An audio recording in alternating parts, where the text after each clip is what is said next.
Now, before we do this threesome, I just want to make sure it ain't gonna mess up our friendship. Who thought that this looked good?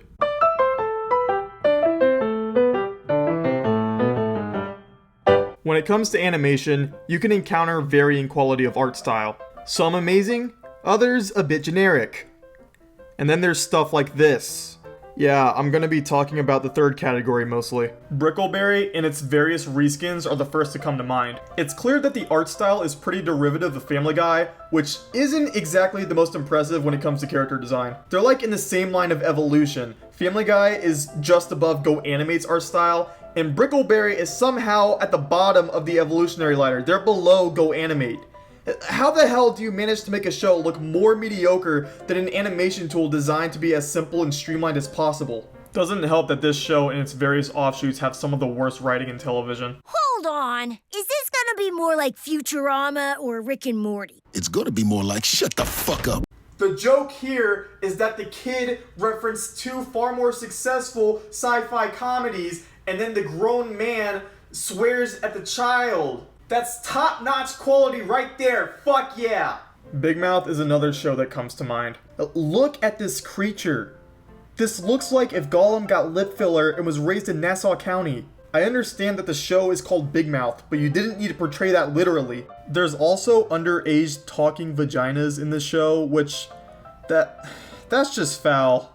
I'm not gonna show any footage of that because, I mean, I'm pretty sure that borders on illegality and like just moral fuckery. So instead, here's this. 2 Kicks of Ravioli! Secret Mountain Fort Awesome was among the shows that debuted on Cartoon Network after Regular Show and Adventure Time. I'm guessing Cartoon Network saw that audiences just wanted entertaining and creative cartoons like the previous two I just mentioned, as they brought success back to the channel after the failed CN Reel experiment. By the way, what the hell was Destroy Build Destroy even about? Okay, so you get two teams to destroy some large objects, usually an RV or something, build something new out of the debris to compete in a head-to-head competition just for the loser's rig to be destroyed again. And all of this was hosted by Andrew WK for some reason. Who was this show for? I didn't know who Andrew WK even was. I was like 7. Maybe I should make a video on CN Reel at some point. Where was I? Oh yeah. Because Cartoon Network realized their viewers just wanted cartoons, I'm guessing they were just throwing shit at the wall to see what else sticks because this show somehow got greenlit. I understand the art style of this show is supposed to be an homage to underground comics, and the designs of each monster is pretty out there and far more creative than the previous slop I mentioned. Doesn't change the fact that these character designs make me feel nauseous. They look like the living embodiment of vomit. Fun fact, the creator of this show is also responsible for the creation of Uncle Grandpa, so that's cool, I guess. Problem Solverz. Problem Solverz. Problem Solverz. Problem Solverz. Ironically, this show gave me more problems.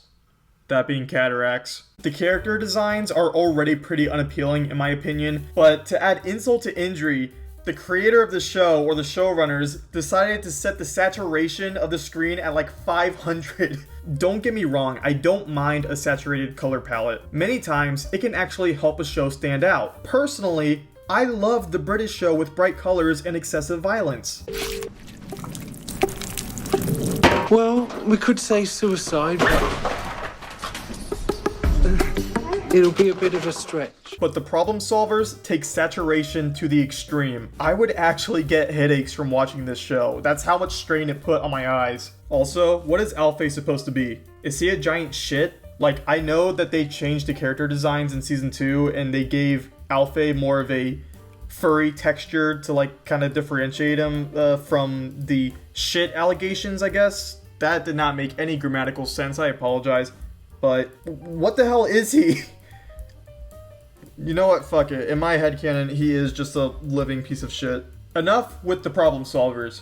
It's time to talk about another show with very questionable character design.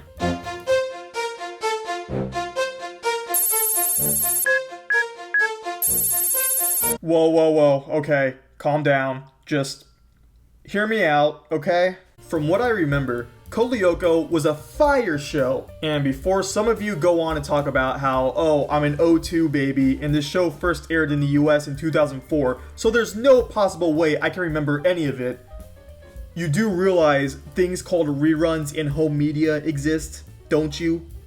Oh, you didn't think of that? Oh, you're so stupid. You should probably kill yourself. But in all seriousness, this was probably the first show I watched that had an overarching plot, and the combination of traditional and CG animation was still something rarely done on television at the time. So now you're probably thinking that, oh, the CG segments of the show are pretty dated, which is why this show is in this video.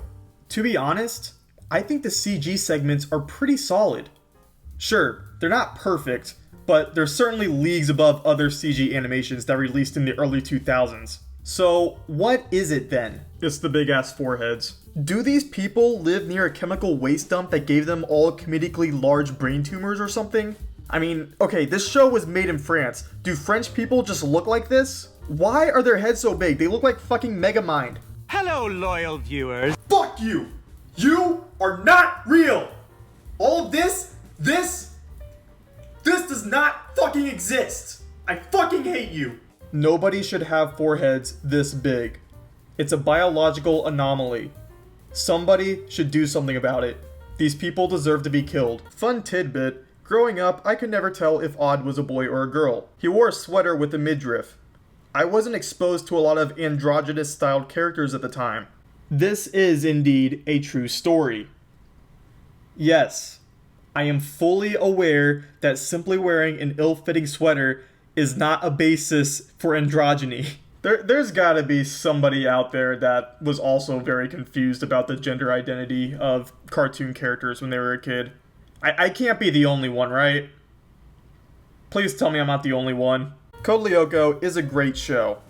Well, again, from what I remember, it's been so long since I last watched it. But the big foreheads are such a confusing design choice. From what I understand, the creators were supposedly inspired by anime when they were conceiving the art style. But in what world did an anime inspire them to give them such large fucking craniums? Actually, now that I'm thinking about it, it might have been Dragon Ball. But even those guys look like they had a face proportionate to their heads. I don't know, maybe I'm being too negative. I'm certain there's a lot of people that like the charming, big forehead design of the Code Lyoko characters. Hell, there might even be somebody out there that appreciates the generic, unappealing, ugly, unoriginal art style of Brickleberry. I'm doubtful about that though, because that show, it's just bad. It's just flat out ass. The fact that it managed to get 3 seasons still confuses me to this day.